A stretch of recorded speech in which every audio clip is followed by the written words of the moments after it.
بسم الله الرحمن الرحيم.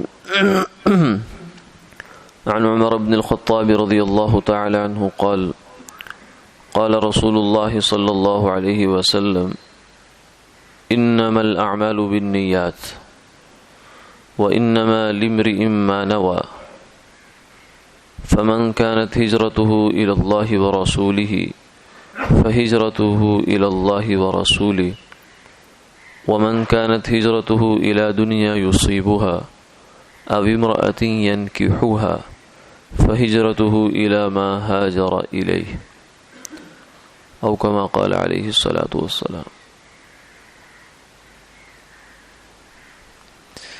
حضرت عمر بن خطاب رضی اللہ تعالی عنہ سے مروی ہے کہ رسول اللہ صلی اللہ علیہ وسلم نے یہ ارشاد فرمایا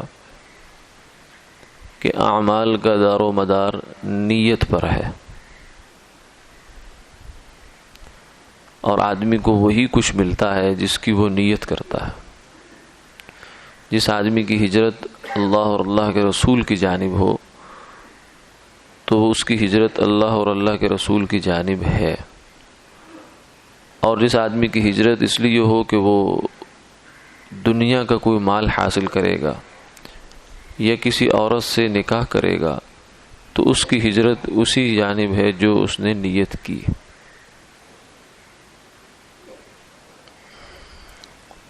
اس حدیث مبارکہ کو اسلام کی بنیاد قرار دیا گیا، اور بہت بڑا اصول اسلام کا اس کے اندر بیان ہوا ہے. بعض حضرات نے اس کو ربع اسلام فرمایا کہ یہ جتنی بھی دین کی تعلیمات ہیں اس کا کسی نے فرمایا کہ نصف ہے، کسی نے کہا یہ ربع ہے. اس لیے اس حدیث کو محدثین کرام اپنی کتابوں کے شروع میں ذکر کرتے ہیں، بالکل شروع میں اپنی کتاب شروع کرنے سے پہلے، تاکہ جو آدمی حدیث کی کتاب پڑھنا چاہتا ہے وہ اپنی نیت کی درستگی پہلے کر لے. نیت ہے کیا؟ نیت اصل میں وہ ڈائریکشن ہے، وہ راستہ ہے جس پر انسان سفر کرتا ہے. نیت ایک بیج ہے جو ہم لگاتے ہیں، زمین میں ڈالتے ہیں، اور اس سے پھر آگے پھل نکلتا ہے. تو یہ نیت کی درستگی یہ بنیاد ہے، کیونکہ عمل بذات خود جو اس کی ایک صورت ہوتی ہے وہ اللہ کے ہاں مقصود نہیں ہے. فرمایا ان اللہ لا ينظر الى صورکم واموالکم ولکن ينظر الى قلوبکم واعمالکم، کہ اللہ تعالیٰ تمہارے دلوں پر اس کی نظر ہے. یعنی ایک آدمی وضو کرتا ہے اور سردی کے دن ہے، مشقت اٹھاتا ہے، پھر آ کر نماز کے لیے کھڑا ہو جاتا ہے، نماز پڑھ رہا ہے، تہجد کی نماز پڑھ رہا ہے، بستر گرم چھوڑ کے آیا ہے، لیکن نیت کیا ہے کہ اللہ مجھ سے راضی ہو جائے. تو یہ بہت بڑا عمل کر رہا ہے، اللہ کے ہاں بہت محبوب عمل کر رہا ہے. اور اگر نیت یہ ہے کہ لوگ مجھے تہجد گزار سمجھیں گے، لوگوں کی نظر میں میں تہجد گزار ہو جاؤں گا، تو اس نے اپنے عمل کی قیمت خود ہی ختم کر دی. نیت نے ہی اس کے عمل کو بڑا کیا تھا، نیت نے ہی اس کے عمل کو چھوٹا کر دیا. چھوٹا کیا بلکہ کل عدم کر دیا، بلکہ وبال جان بنا دیا. کیونکہ قیامت والے دن فرمایا کہ 3 آدمیوں کو لایا جائے گا، جن میں سے ایک مالدار ہے، ایک شہید ہے، ایک عالم ہے. ان سے پوچھا جائے گا کہ میں نے تمہیں اتنی نعمتیں دی تھی، کیا حق ادا کیا؟ مالدار یہ کہے گا کہ آپ نے مجھے مال دیا، آپ کا شکر ہے، میں نے آپ کے راستے میں آپ کی رضا کے لیے مال لوٹاتا رہا، خرچ کرتا رہا. فرمایا کہ کذبتا، جھوٹ بولتا ہے، تو نے مال اس لیے خرچ کیا تھا کہ لوگ تجھے یہ کہیں گے تو بڑا سخی ہے. یہ جذبہ تھا، نیت تیری ٹھیک نہیں تھی، نیت مجھے راضی کرنا نہیں تھی، اس لیے اس کو لے جاؤ جہنم میں پھینک دو. دوسرا آدمی شہید آئے گا، ہاں جی کیا کیا؟ وہ کہے گا کہ میں نے آپ کے لیے اپنی سب سے قیمتی چیز یعنی جان پیش کر دی. فرمایا کہ جھوٹ بولتا ہے، تو نے اس لیے پیش کی تھی کہ لوگ کہیں گے کہ بڑا مجاہد ہے، بڑا غازی ہے، بڑا شہید ہے، اس لیے چلا جاؤ، اس کو بھی جہنم میں پھینک دو. تیسرا عالم دین آئے گا، اس سے پوچھا جائے گا ہاں کیا ہوا؟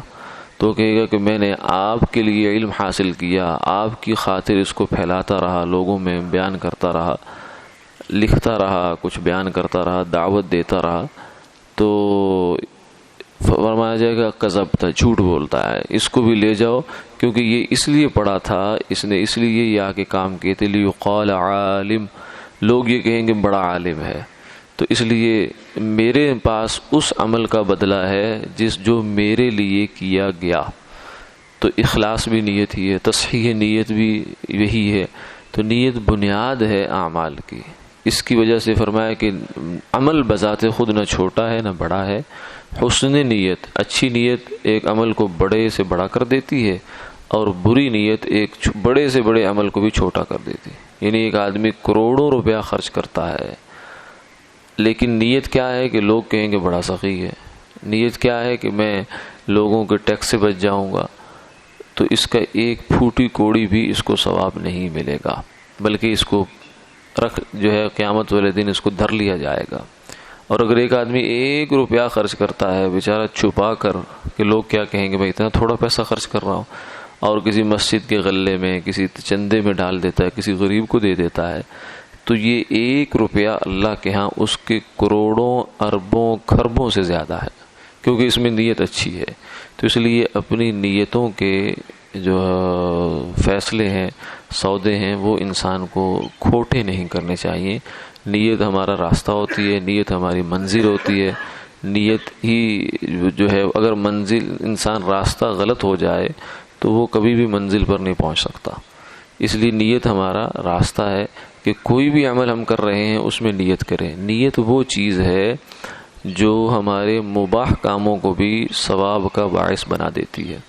یعنی مباح کام ہے، گھر میں ہم جائیں گے، ابھی نماز پڑھ کے واپس جائیں گے، یا کام کاج سے واپس جائیں گے، تو ایک جائز کام ہے، اپنی ضرورت کے لیے جا رہے ہیں، لیکن اگر ہم نے نیت اچھی کر لی، نیت کیا ہے کہ اللہ کا حکم ہے اہل خانہ کے حقوق ادا کرو، اللہ کے محبوب صلی اللہ علیہ وسلم نے فرمایا تو میں تو اس لیے گھر جا رہا ہوں، تو اس نیت کی وجہ سے ہمارا یہ جو گھر جانا ہے یہ بھی ثواب والا کام بن گیا۔ اہلیہ کے ساتھ بیٹھنا، خوش طبعی کی بات کرنا، یہ بھی اگر اچھی نیت سے ہے تو اس پر بھی ثواب ملے گا۔ بچوں کی طرف محبت کی نگاہ سے دیکھنا اگر اچھی نیت سے ہے کہ اللہ نے میری ذمہ داری لگائی ہے، میں نے ان کو محبت دینی ہے، ان کو پیار دینا ہے، ان کی تربیت کرنی ہے، اگر اللہ کا حکم سمجھ کے کریں گے تو اس پر ثواب ملے گا۔ تو انبیاء علیہ الصلوۃ والسلام کی تعلیمات اور اہل اللہ کی تعلیمات یہ ہوتی ہیں کہ اپنے ہر عمل کو ثواب والا عمل بنا لو۔ تو اس لیے یہ فرمایا نا کہ دنیا اور دین کی تفریق کوئی نہیں، اگر اچھی نیت سے انسان کام کرے تو دنیا بھی دین ہے، اور اگر بری نیت سے کرے گا تو دین بھی دنیا ہے، نماز بھی اس کی دنیا داری بن جائے گی، اور اچھی نیت سے کرے گا تو گھر جانا، بچوں کے ساتھ بیٹھنا، وقت دینا، سونا، کھانا پینا، جاگنا، کپڑے بدلنا، یہ سارے جو جائز کام ہیں، کاروبار کرنا، یہ بھی ثواب کا باعث بنے گا، یہ بھی دین بن جائے گا۔ اس لیے اپنی نیتوں کے جو قبلہ ہے اس کو ہر وقت ٹٹولتے رہنا چاہیے کہ میری نیت کیا ہے، اس کو بار بار دہراتے رہنا چاہیے، تجدید کرتے رہنا چاہیے۔ اللہ تعالیٰ عمل کی توفیق۔